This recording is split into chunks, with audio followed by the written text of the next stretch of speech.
Because ultimately, this is like, who's your favorite kid? I'm like, no. But you know. I'm like, it's so easy. You love them both. They're out there, guys. They do not listen to Hustle Humbly. No, they don't. You can really ruin your reputation doing dual agency. Yeah. Quickly. If you do it the wrong way, for right. sure. If you do it the wrong way. Maybe work with yourself. Maybe work with yourself. See how it goes. See if you can keep yourself in line. Yeah. Hi, y'all. Welcome to Hustle Humbly. It's Alyssa and Katie, and we are two top producing realtors in the Baton Rouge market. We work for two different companies where we should be competitors, but we have chosen community over competition. The goal of our podcast is to encourage you to find your own way in business. So stop comparing yourself and start embracing your strengths. Hi, Alyssa. Hey, Katie. It's episode 170. Okay. We're going to take another trip down memory lane and talk about dual agency. He who must not be named. That's what they say in Harry Potter. You're not supposed to talk about it. You're not supposed to talk about dual agency? I don't know. I'm Is fine it a with secret? it.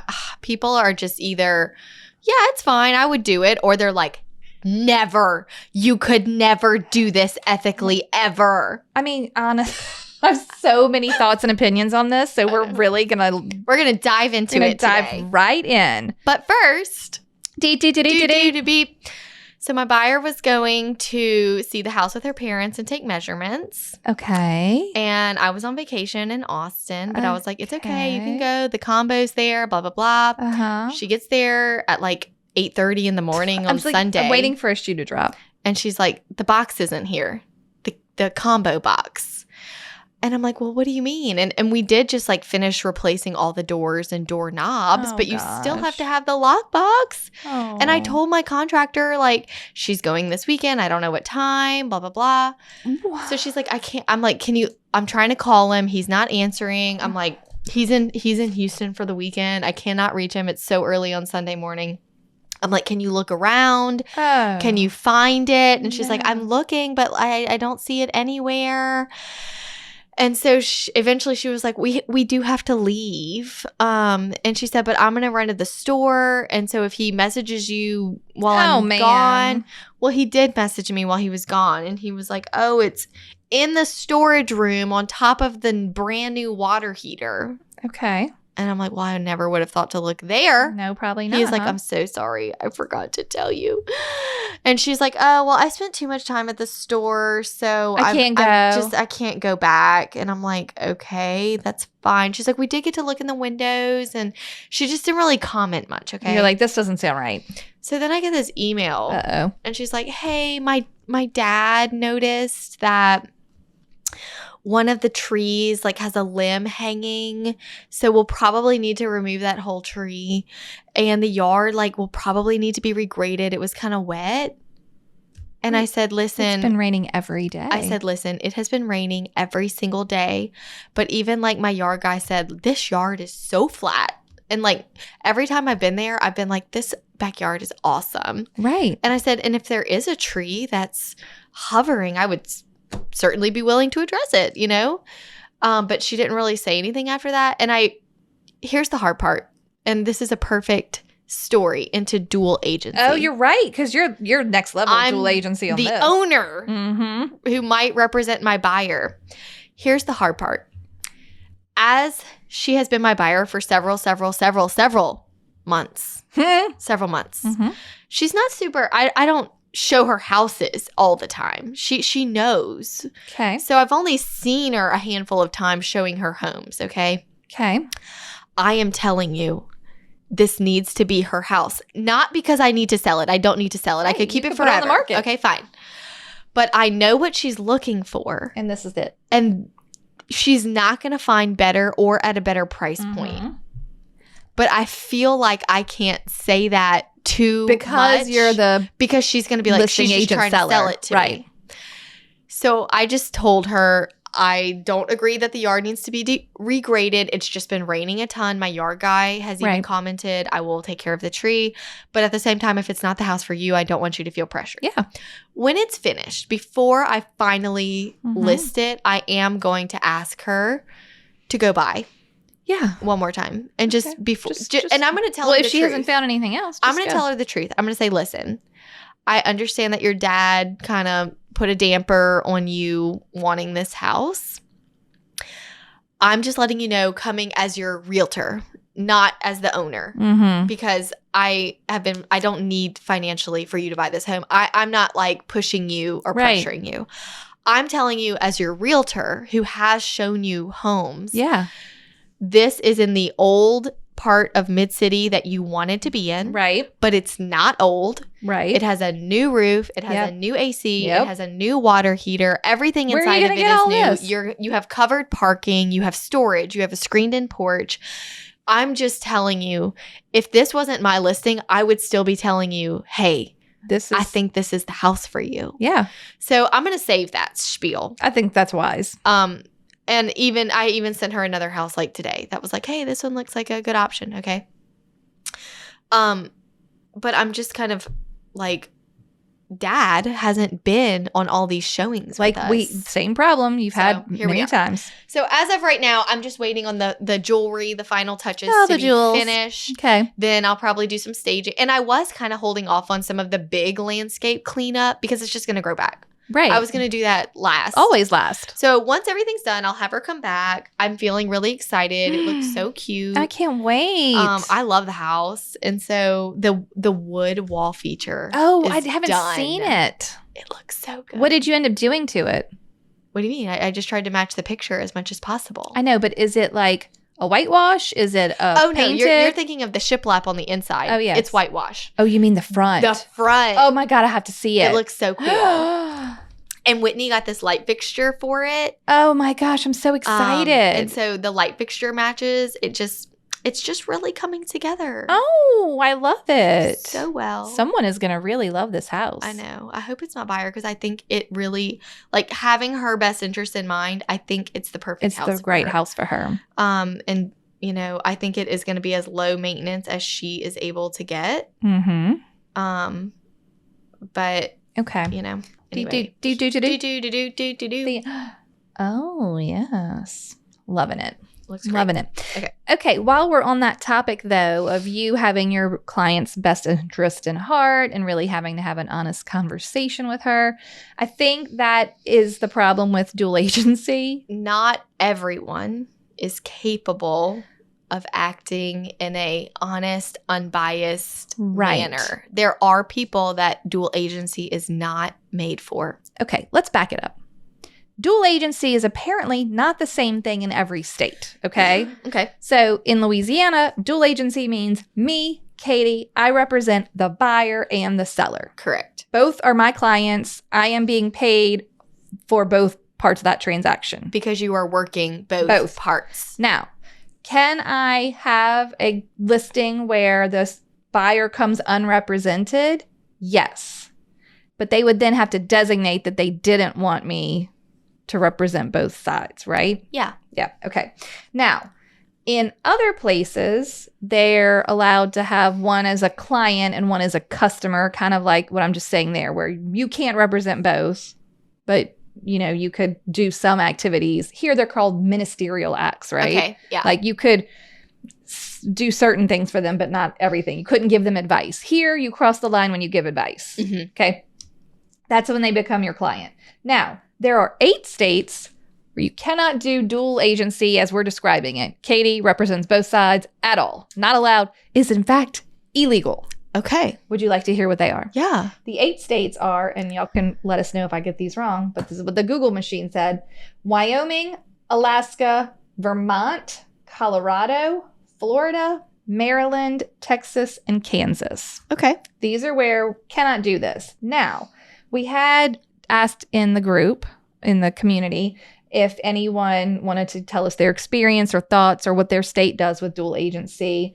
And there were some that had like kind of different. So in California, it could be 2 different agents, but they're in the same brokerage. And that is still considered dual agency. Because the same company is on both sides. Is representing both sides. Like Okay. you just don't even I've done know each that all other. the time. Lots Like of I have a big times. office, so Lots of times. we're yeah. Right. It could happen.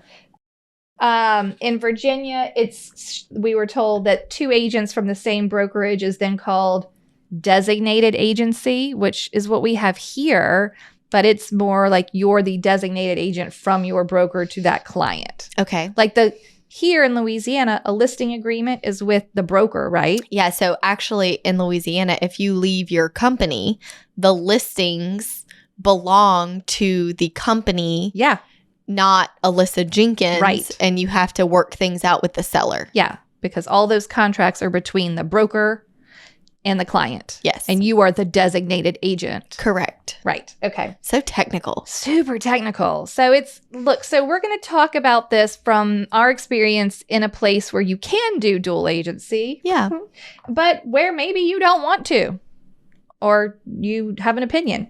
I have gotten a listing, my biggest listing that we just talked about last week, because on our initial phone call, he was telling me about his house and asking me questions about myself, and he had found me online, so we did not know each other in any way. It wasn't a referral. That is so crazy. So crazy. And he said, well, what do you do with dual agency? And I could just sense in his tone. So I shared with him my true thoughts. It wasn't like I doctored them for him, but I'm like, look, I don't do dual agency if I can avoid it. It's not something that I would like to do. I feel like, I need to best represent the one client. And for me, the best way to do that is to not represent the other party. And he said, great. And I could tell that was one of the things that sold him on working with me, because he didn't want, and especially in our luxury market, there are a few very well-known agents that do all the luxury. dual agency all the time. All the time. That's their niche. And I think he was looking for an agent who did not want to do that or plan to do that or didn't do it as a practice. I think it was more about him asking who I was as a person. Yeah. And it's true that I, as a person, get pretty attached to my clients. And I, in a lot of cases, do not understand how me, Katie, could designate, okay, I have the seller and I love them and they're great and we're going to sell their house and I represent them. And then the buyer comes to me and I'm like, I'm going to represent you equally. Well, I already knew this person first. Like how can I keep one interest? You have your own opinion. I'm going to let you tell it. But it's so easy. You love them both. No, me. I'm and they all want the same thing. Because ultimately, this is like, who's your favorite kid? I'm like, no. But because I know the listing side, the listing person, I either like them or I don't like them. Mm-hmm. So that is in some way going to bias or inform how I feel about the buyer. Maybe I love my seller and I want the best for them. So it's going to be really difficult for me to walk that line of But the best for them is closing their home. Yeah, but I don't want to negotiate with myself. That's part of the problem. I do not want to. How many times have you been dual agent? I looked it up. There were 7 houses in 17 years. 7 and 4 land transactions. So 7, 4, it's 11 times. Okay. A land, I feel like, is easier because other than we're not negotiating repairs. We're not working through major issues. There's just less to it. Mm-hmm. But how many times have you done it? 14. So same, yeah. So I had 14 houses where I was dual agent. Yeah. You know what's funny though is when I was going back looking at everything to count, when I hired Whitney in 2019, it dropped off. It dropped off a lot because I didn't want to work sign calls anymore. I was really wanting to focus on people I already knew. I didn't want that. So I was giving her all of my sign calls. But what's funny is there was like 7 of my listings that she has sold. So they would have likely been yours. Yeah, they would have likely been mine. And I'm fine because I was in a place where I had like little babies. I'm trying to just focus my efforts. Right. So it really dropped off. Yeah. Do you feel like any of yours did not go well? Okay, I'm going to kind of walk you through a few of them. Only 3 of mine, so 3 of the 7 were sign calls. So truly, people I did not know reached out to me and wanted to buy my listing. I even think 2 of the 3 were cash buyers. And y'all, I feel like the cash buyers are the ones that are like, we don't really care. I don't care. Yeah, just you're good. Sell me the house. Can I get a little bit of a discount? Whatever. So 3 of them were sign calls, and those were, I haven't done one since 2008. Mm-hmm. Because I do also feel like when I was early in my career, I was less adamant about not wanting to do this than I am now. Okay. Right. So I I would rather at this point, just like you giving them to Whitney, I would just be like, hey, listen, somebody wants to see my listing. They seem pretty serious, or they may even want to write an offer. You give me a referral fee. You handle it. Yeah. I don't want to walk the line. I don't want to be in a position where something goes wrong and they want to sue me. Like, legally speaking, I feel better just being on my one side. Okay. Yeah. So 3 were sign calls. 2 of them, though, were clients of mine who had said, I'm going to sell my property and I want you to list it at my house. And then in one case, they ended up not. They were like, I did the pre-listing appointment. They're like, we're not ready right now, whatever. I just put them in my prospect board, like kept an eye on them.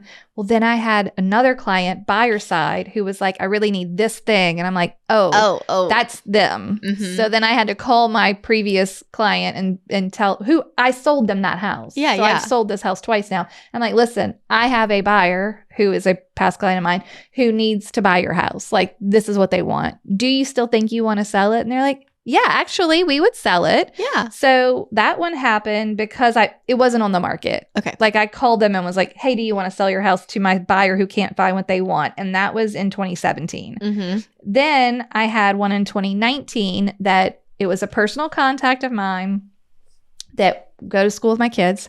They were like, we have this investment property we'd like to sell. They're getting it ready for sale.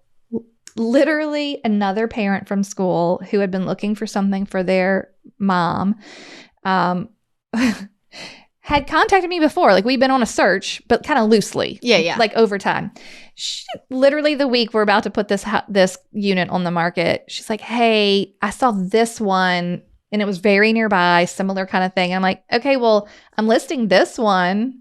I think it might be what you want. Yeah. And she was like, it is. Okay, great. So they bought it before I put it on the market. I'm like, Mhm. look, I don't mind. If the seller doesn't mind, I don't mind. If Right. y'all want to, we can work this out before it goes to market. So that was the other one where I put them together because I knew both I sides. think what's smart too is evaluating the personalities of the buyer and the seller. Yeah. Obviously making sure they're aware of what's going on. Right. And if you feel good about it, I feel good about it. Yeah. I mean, I trust myself to truly believe that whatever we're negotiating is as much as you were going to give and as much as you were going to get. Yeah. Like, I truly believe we met where we needed to meet Right. to get the transaction to the closing table, where the seller is happy to sell and Yeah. the buyer is happy to buy. And I'm happy to just work with myself. In the That's what words of Libby What did Libby from say? the Hustle Humbly community, she said, what did she say? She said, I realized I really loved working with myself. right. That's exactly what she said. And I am that way too. I really love. Here's the thing. When I was dual agent, I was never worried about financing ever. Well, you never worry about any of the balls getting dropped either. None of them. You're like, I know. I always knew where we were in the transaction. I could easily update my seller. I could easily update my buyer. yeah. Everything just felt so in control. And I have never had a dual agency contract that did not make it to the closing table. Yeah, I think all of mine made it to the closing table too. I do feel like I had one that was a sign call where the buyer's loan, some things went wrong. I mean, they were pre-approved, but I didn't know them that well. Like, Sure. there were issues. Like, there's always obstacles in a transaction. Sure. And then, do you really want to have to deliver the bad news to your seller that that the closing is delayed when you're also representing the buyer? Yeah, not so much. It's not fun. Mhm. That's part of, I think, what it is for me. Like, I don't want to have to deliver. I like being the messenger. And so if I'm also representing the buyer, I'm not just the messenger. I have a hand in it. Like, I'm responsible. But I think in my mindset, I'm still the messenger because I'm just letting you know that the lender had an issue. Right. Alyssa didn't have an letting you issue. know. I just want to let you know that the lender stumbled across this. I believe that you can do this. Yeah, you can. It is very much mindset, checking yourself, Mhm. making sure you're not forcing anything driven by financial gain. Right. If you are having any of those feelings, you need to say, actually, I have to refer you yeah. to somebody else if that's okay. I had 2 that went fine, but one Right. of them, okay, so the 2 quick stories. It was my buyer. Okay. I actually had dual agented this same house twice. Okay. The Wow. first time I listed it, my buyers bought it. Okay. And it was just the perfect situation. Okay. And then those buyers called me to sell it. And you're like, sure. And my buyers bought it again. I can it was do this. so weird. And it Wow. was listed both times. So it wasn't like off market. Right. And the buyer, I should have known her personality type Mm-hmm. because she was just kind of just a very skeptical person. Yeah. Right. I had the talk. She was good with it. She actually, I think, felt better that it I was involved, like on Okay. everything. And everything went fine. The closing was a very happy closing. okay. But then after closing, like a few Mhm. weeks, the AC was having issues. Mm-hmm. And she called me about it Mm-hmm. and was like, they had to have known this. And I was like, they would have disclosed it. Right. They would have disclosed it if they would have known that the AC was having issues. It's a very old AC. Yeah. Like, you know, we had our home inspection. And so she wasn't pleased that there was no Like resolution recourse, right. or anything. Yeah. And then a few years later, she listed that house with a different agent. So it just let me know, Like, that didn't go it over didn't well sit in the well end. with her. She wanted to blame somebody, and it fell. I mean, she would, and I actually ran into her like somewhere tailgating or something, and it was fine. Right. But it let me know that. But I think if I wasn't dual agent, she was still mad about the AC. Right. But I don't know if I would have. you're right. you know- there's no way for us to know. There's no way for us to know. Now, then this other one, a friend called me to list this house that they had flipped. Mm-hmm. And it was like not the greatest house. And I was not sure about it. And then my buyer wanted it. Yeah. And I said, we just need to have a home inspection. Yeah. You know? And he had a home inspection, and there were certainly things that came up, Mm-hmm. but he didn't care. I didn't like the house. I was just like, no. but I told him, I said, listen, you're going in knowing these things. So that's up to you. Yeah. I just treated him like I would any buyer, and he bought it. But in the back of my mind, I was kind of like, I hope I don't ever have to sell this house Right. again.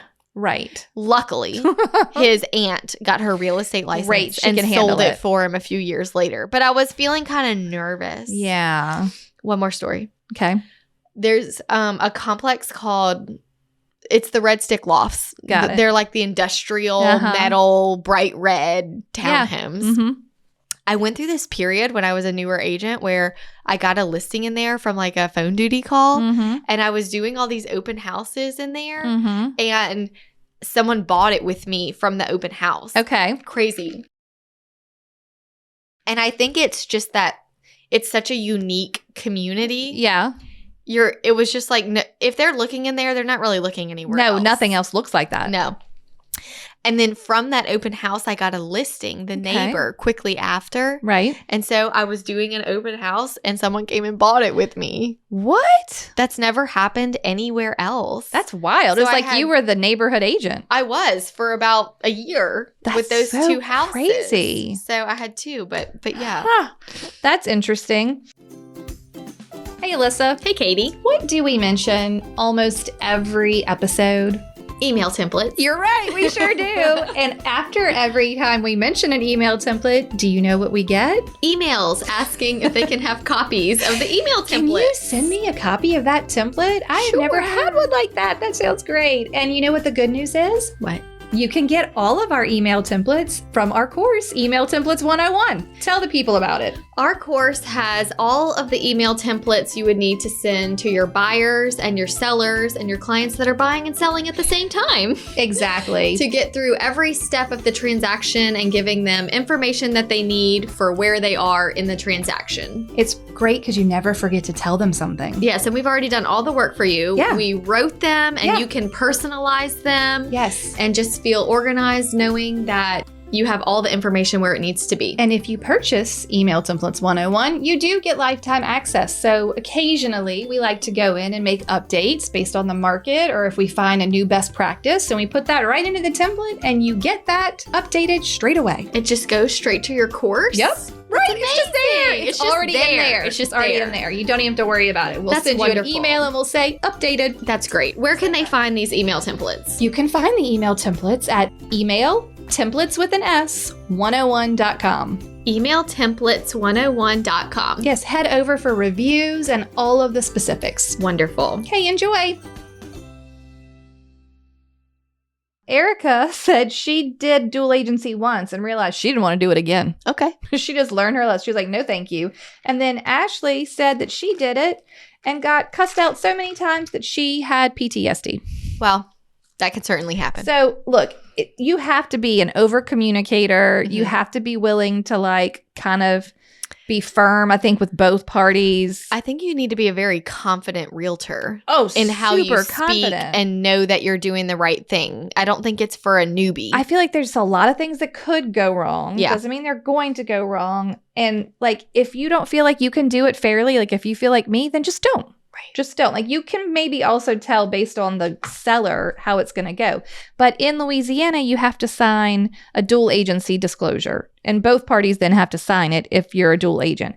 And the dual agency disclosure walks them through Mhm. what are the things I can do and what are the things that I can't do. And I can't tell the seller what price the buyer is willing to pay, like what's the highest they'll pay. And I can't tell the buyer what price the seller is willing to take. All I can do is provide the comparable market analysis for that property and let them decide. So if you have a buyer that really needs your advice and doesn't have a clue what offer to make, it's going to be tough because you can't give them a number. Mhm. Like you cannot say, okay, the house is listed for 200,000, you can offer 190. You cannot say that. They Mhm. have to look at the numbers and pick a number, right? Yeah. Yeah. I mean, that's tough. And if you have a seller who maybe isn't sure either, it's the same situation. Like they're like, well, I want to know, what will the buyer do? And they're going to be like, and I'm like, I can't. So I did have a situation where I was dual agent. I had the listing Okay. and there was multiple offers. Oh God, I don't like this one. It was a questionable situation, but I just stuck to my ground and I told all parties, we have multiple offers. We are asking that you submit your highest and best. What is the house worth to you? right. And I told my buyer, listen, buyer, in any situation, we don't know what we're competing against. Right. Same thing here. I can't tell you. Here are the comps. What do you I'm want? going to tell you what I tell every single buyer that I have. What is the house worth to you based on this data of the Yeah. other sales in the neighborhood? We don't get to know what the other offers are. Right. You tell me what offer to write, and I will present it to the seller with your Right. pre-approval letter, and we will look at all the terms, not just the price. We will look at financing, close date, etc. Right. And it just so happened they made the best offer. Did you get I didn't backlash? get any backlash. Oh. No, I was expecting after closing that Okay. someone was going to be like, Okay. you won because you were the dual agent, but like I didn't do. So the other thing in our market is if you are willing to negotiate your commission, if you are a dual agent, it has to be disclosed in the MLS as dual variable commission. Okay. Another example of this would be I had a buyer come to me one time Mm-hmm. and it was a pretty big buyer, like, 800. That's a lot. Yeah. And it was like one of my first big buyers. Yeah. And he was like, Alyssa, we don't know what to do. Our friend has his house for sale with an agent and we really like it. I'm like, Okay. well, great. I was so thankful it wasn't a for sale by owner. Like, yeah. and he said, well, the problem is he is telling us that if we use his agent, he will save money. Okay. He'll give it to us for a different price than if we use you. Okay. And I went, that's interesting. So I looked up the listing and it does not have anything disclosed about dual or variable commission. You have to disclose if you're willing to change your commission. This is brand new information for me. It's a law. Yes. So beware. So how do you put that in the MLS? There's a checkbox. I know the checkbox. If you are willing to negotiate your commission after a listing agreement has been signed stating this is my percentage. But if I sell it myself, I'm willing to change it.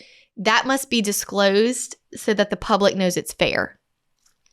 Okay. So I thought that dual variant commission meant that the listing side is getting a different amount than the... No, you don't have to disclose that at all. Oh, really? This is all very interesting. If you're taking a different amount than what you're offering, that's nobody's business. Okay. But they need to know if if they're competing, they could be at a disadvantage. Oh. So my broker, Connie Kyle, who's so wonderful and a bulldog, as you know from her episode, right, called the listing agent, the broker, okay, who was also the listing agent. Oh God, every time, and was like, "We have in writing that you're doing this. So here's what you're gonna do: you're gonna sell the house to these people for that price, and you're gonna take whatever you offered for your seller." And my agent is still going to get the same that you were offering in MLS. So she's going to bring her buyers and sell this house for this price that your seller, that we have in writing from you. Oh my God. Or if you don't want to do that and you want to break the law, we can go to arbitration. And I guess they just did it. Yeah. So the other agent, had to take a hit on her commission. Because they didn't check the box. Any hit. I didn't take any hit. Right. I got what was offered in MLS because that is what the law states. And because I had the MLS printout with my commission and it's not stating dual variable commission. Interesting. And she had to take the hit for whatever the difference was that she promised to her seller. Oh my gosh. And he had an email from her that saying said, that. Yeah, I mean, if I do blah, blah, blah. And he gave it to my buyer, who I then brought it to my broker, who made sure everything was fair and square and by the book and per the law. That's amazing. Because if you didn't have that email from...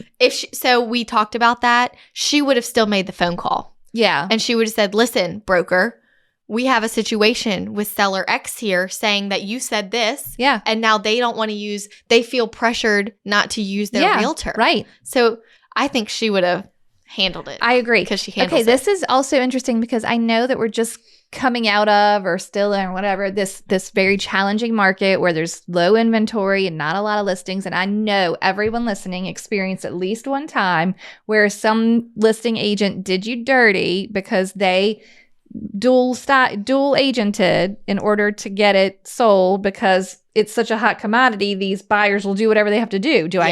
And lots of people have that story where the agent says exactly that. Well, if you buy with me, then you can get it for less, or I'll give my seller a cut or whatever. So, I mean, it happens a lot. I shared this story recently where my repeat buyers, I have been their realtor on every house they've ever bought. They're very young though. And I was keeping in touch with them. I had gone on a listing appointment at their home and I saw it be listed. And when I contacted her, she said, I don't know what happened. We're so embarrassed. I'm so sorry. She was like, we really thought this house was cute and we just clicked on the Zillow link. You said this, yes. And he told us that he had to show it to us because he was the listing agent. And so to just meet him there in like an hour. And so we did. And then he was like, well, if you buy it with me, I'll help you on the commission with the house that you buy. And we just kept saying, okay. And we knew the whole time it didn't feel right and that we should call you, but it happened so fast. Yeah, because that's the thing, y'all. The sketchy agents, they don't play around. No. They work quickly. They're aggressive. They're like, sign here. Yes, they will shove a paper in front of your client's face and be like, sign here. They're out there, guys. They do not listen to Hustle Humbly. No, they don't. And the only way that you can protect your sweet self who's doing the right thing with good intent is to have buyer rules and over communication with your clients and and maybe you have to get your broker involved in a situation. Yeah. Like you're not just going to be able to be nice and do the right thing and everything's going to be okay. No, these people are out there. And here's the thing. She told me we would never refer this person to anybody else. Right. And we promise right. every house in the future, we're coming back to you. We- We'll refer everyone to you. So even though I did lose this transaction, it was Right. very eye-opening to them. Yeah. And I do believe that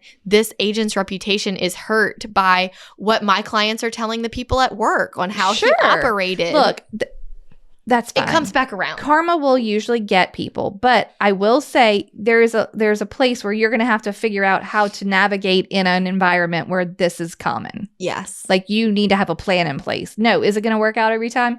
No. We just did an episode on when you don't get paid. Right. And we're When you- doing another one, buyer edition. Right. That's There right. are plenty of times where it just doesn't work out. no. But every experience, if everything always worked out, we would have nothing to talk about on this podcast. oh my God, you're right about that. Okay. Nothing. So when I'm taking a listing, now I know very importantly that I need to check this box if I am at all in the thought process of taking. I've never cut my commission though when I did a dual agency. Me neither. This is the commission. Right. This is what we're doing. Why change it now? Also, right. Okay. But sometimes when the seller is in the listing appointment and you tell them what your commission is and you're talking about dual agency and they're feeling a little hesitant, sometimes it is, if you're going to be able to do that and mark the box or whatever your market requires, it is nice to be able to say, well, look, if I bring the buyer, we can maybe can change negotiate. this. Yeah. Right. So, I mean, that's something to have in your back pocket. You just have to do it correctly. Yes. She could have done that Yeah. had she marked the box. Right. Yeah. Also, I loved someone said that they finally understood dual agency when someone described it to them as, imagine you went to court and your lawyer was representing both parties. Like it kind of has that vibe. Like that's why it's illegal in some states. It's like, But you know what's different to me in my Let me hear it. mindset is the attorneys both have very different outcomes that they are seeking. someone wins, someone loses. Someone wants this to happen, Right. And someone wants this to happen. Your thing is we're win-winning. Yes, in a real estate transaction, we all have one thing Right. that we are working Yes. towards. So the attorney would be like, well, she wants her kid to go to this school, Right. to Main Street School, and he wants the kid to go to Main Street School. Right. Like it's Like, not why a are we thing. here? Yeah. Right. We're not Why here. are we fighting? Right. We're all in agreement. Great. Great. That's how I feel. Okay. I understand. That is a great way to put it. But I understand where there could be a situation where it is not working out. Look, the It best, could be not working out after the fact. Well, you've learned this. And you could say, I'm going to refer you to another agent mid-transaction Look, if that's what needs to happen. the best way that I can describe this is I don't want to negotiate with myself. Mm-hmm. Because I do feel like, not that I'm being super adversarial, because I still believe negotiations in real estate should be more of a like team effort. We're trying to all get to the same place. But at the same time, I can't get past the part that I feel like somebody gets what they want and somebody doesn't get exactly what they want. Do you know what I mean? Like, so it just depends. Right, sure. Every transaction is And different. it's easy for us because we do so many transactions. So we know that there's give and take everywhere. But when you're a dual agent and there's give and take, they think maybe there didn't have to be. But there, no matter what, you were You going to had have to. to. But then I see. You know what I mean? Yeah, yeah. just kind of wonder. Okay. Well, also, like this comment, Mandy in Arizona said she hates it, but she does it and has never had a bad experience. But she's scared the whole time. She hates She's it. like, I don't like this. I'm doing it, but I don't like it. I don't like it. I don't That's like it. hilarious. I just thought it was so great. She's like, I don't like. Okay, I'm gonna now tell you the story of the craziest dual agency I ever no. did. I did it. This is in 2017. Okay. I had someone contact me. I'm trying to remember if they were a referral. I'll look it up and tell you how I got them. But they contact me. They have inherited their parents' property with their 2 siblings, I believe it was. Okay. So I go to the house and they're cleaning it out and getting it ready to, list it for sale. And I'm not joking you. This is 2017. There was still 1985 blue carpet in the living room. Oh my. Blue. I was like, okay. So I'm like, all right, kind of walk me through, what does everyone want to have happen? Do we have some money to put into the house? So they're like, yeah, I mean, we have some money in the estate. We can change out the carpet. I'm like, okay. I said, this is what we need to do. And we kind of went through the list, and we didn't do a full renovation, but we did a full paint on the interior. We had to do like the kitchen tile floor was like the black and white checker. Like, I can't remember if it was, I think it was linoleum. So they could just tile right on top of it. So they did tile. They got rid of the blue carpet and like continued the wood from the dining room, and like because I had a foyer dining room entrance, and then the little foyer went into the living room, and so basically they just continued the wood. So they did they did some light fixtures, they did everything I told them to do, because they're like, yeah, I'm like, look, we can list it the way it is, but you're gonna take like a $75,000 hit when I think you can put 10 or 15 or 20 into it and get so much exponentially better, more, right? And they're like, well, we want to do that. We want to do that. We don't want to, y'all are going to love this story. Okay. So they're like, we want to do that. I'll tell you how I got this client before I tell you how this shakes out. They were a postcard. I did a 4-series postcard from another listing. Oh, yeah. So they called me off of my postcard. Okay. So I don't know them other than that. They're not a referral to me. They're not in my sphere, right? I'm like, they call me. I go, I tell them what they need to do. They're like, yeah, we'll do all that. Great. And I'm like, I help orchestrate. I give them some vendors. We like make it it takes a while because it's a lot of work, right? They're going through. They're almost done. The couple that's kind of like in charge, because it's 3 couples that are like, with grown children. Yeah. The couple that's in charge actually lives a block away. Okay. They'd love living by the parents. It was so great. They call me over, like, we're almost done. And they're like, obviously, I do not yet have a signed listing agreement. I'm quite certain I did not. Okay. And they said, hey, listen, we're done. I think we're good. I'm like, looks so great. I'm so excited to sell this house. You did. I love when they do everything. I'm just so jazzed. And they're like, but we need to talk to you. And I'm like, okay. And they're like, listen, we've decided that we're going to buy the house. Like, we're going to keep that. Like, so they're the seller, like 1/3 owner, right? They're going to buy out the others. They're like, we're going to keep the house. And I'm like, okay, I understand. It looks great. It looks they're like, it looks so different now. We didn't even know it could look like this. And we're real excited. We're going to buy it. And I was like, okay. And my heart just sank. I'm like, this great listing that we did all this work for. And I was like, so jazzed about selling. And I'm like, okay. And then like, I'm just about to crumble onto the floor. And they said, but we would like you to represent us in the purchase. And I'm like, you want me to still do the listing? And they were like, yeah, because we don't want him to like think we're taking advantage. Like, we want you involved. They paid me the full commission. I had told them that would be the commission. And I represented both sides, and I sold the seller his own house. So did he have to sign as seller and buyer? He signed as both. That is the craziest thing. He sold himself a house, and I got paid a full standard commission. I've never even thought about the fact that if one of the parties that inherited wanted to buy it, that they would be the seller and the buyer. He was. Wow. And they bought it.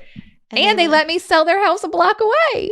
That is so funny. I was just floored. So like, people will surprise you in the best ways. And I even said, I'm like, you don't have to do that. Like, you could save a lot of money by not including me in the sale. Yeah. And they were like, no, you've done so much work. We really don't want there to be any awkwardness with the family. We just think having an agent involved is the right thing to do. Everyone was pleased. They were prepared for it anyway. Everyone was pleased. Great. I love that. I was just like, what is happening here? Can you even imagine? $335,000. Wow. Yeah. So that was the wildest one, because it didn't go to market and I did sell it, but I'm sure, it wasn't like a crazy market situation where the seller was the buyer. Mm-hmm. Right. Like, how can you can't make that stuff up. The only other weird one I had from my list was I have sold 4 pieces of property dual agent 2 of them was the same lot twice. Oh, that's weird. In my current neighborhood.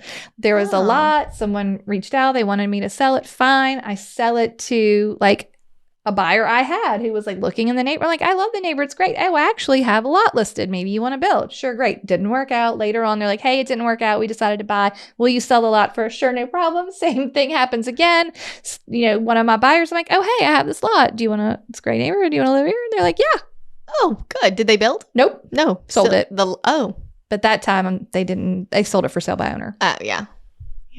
I mean, a third time listing that lot would have been wild. That would have been so crazy. Did someone ever build on it? No, still nothing. Oh, so That lot has changed hands more than we need to go bless the lot. it needs a St. Joseph statue or something. Interesting. Yeah. So that's my crazy dual agency story. I had a listing that my buyer was very interested in, Mm-hmm. and it was listed for like $340. Okay. And that was like his max. Okay.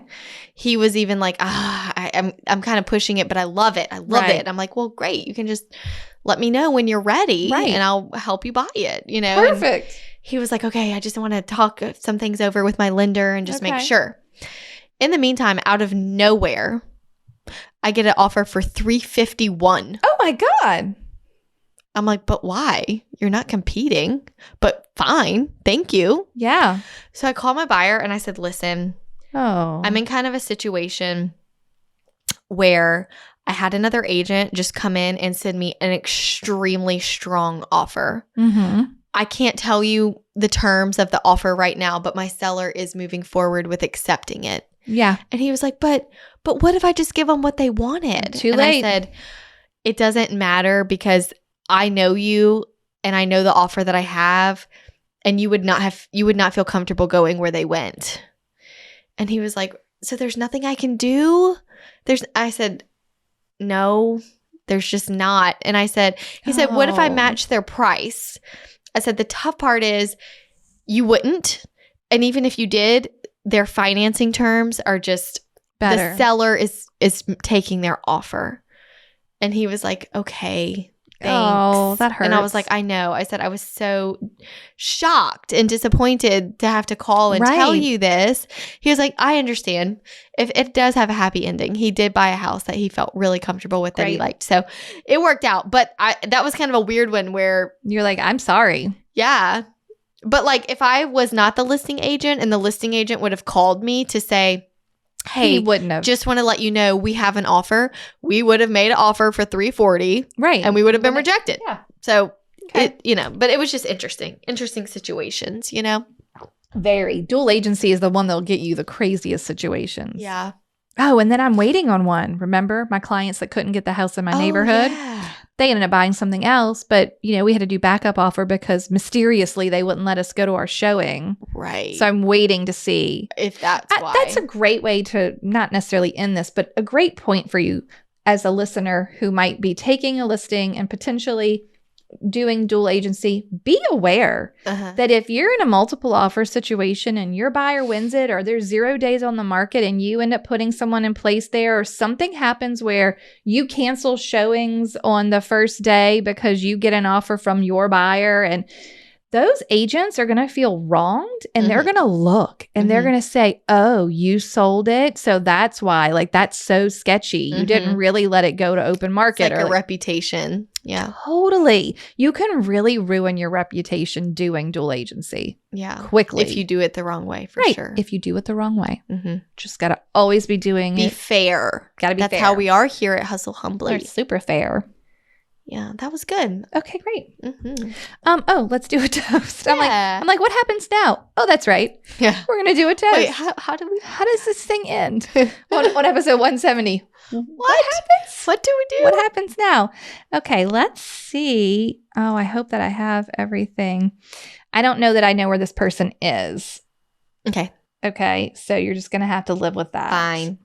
Lauren Line, her last name is Line. Lauren Line would like to toast to her manager, Chuck, in her Seal Beach office. I don't know where, maybe that's where that is. Somewhere, yeah. For helping me through my first concurrent closing. Without him and his patience and availability, I would have never found my way through this contingent sale and closings. Oh, thanks to Chuck and Nicole. So we're toasting to Chuck and Nicole That's a good one. from Lauren. Cheers, everyone. Sometimes people got to walk you through it. Yeah. Cheers, everyone, and go out there and maybe sell. Maybe work with yourself. Maybe work with See yourself. how it goes. See if you can keep yourself in line. Yeah.